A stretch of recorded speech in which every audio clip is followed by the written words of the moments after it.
Alors, le dernier tome, il est consacré bien sûr à tous les sous-marins atomiques, depuis le Nautilus jusqu'au bâtiment actuel.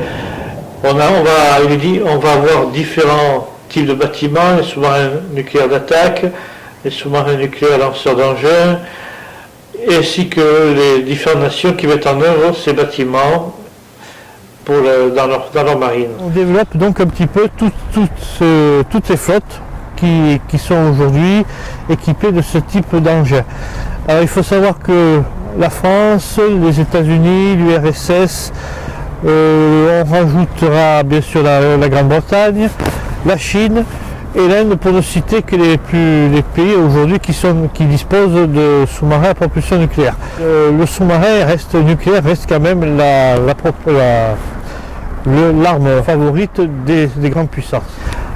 Toujours dans ce volume 3, donc, on va compléter un petit peu tout ce qui est parallèle aux sous-marins, les sous-marins scientifiques, parce qu'il fallait voir un petit peu ce qui s'est fait dans la matière.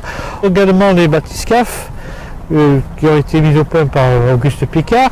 Nous abordons les commandos embarqués à bord des sous-marins, puisqu'ils ont un rôle aujourd'hui contre la lutte contre le terrorisme, pour le renseignement, pour le déminage.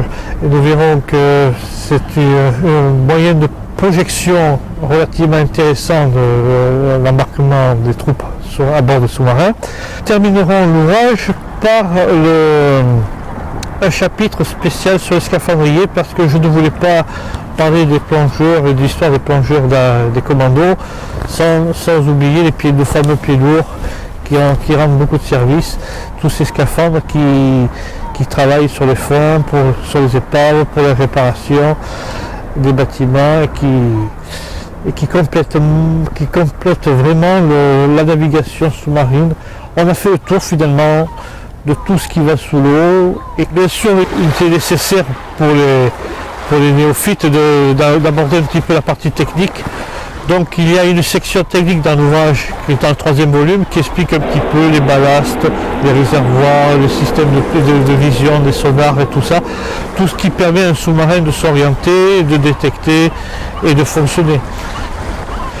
Il y a également un petit passage sur les épaves des sous-marins, parce que l'Union soviétique, lorsqu'elle a disparu, les Russes se sont retrouvés avec un paquet de bâtiments vieillissants et polluants.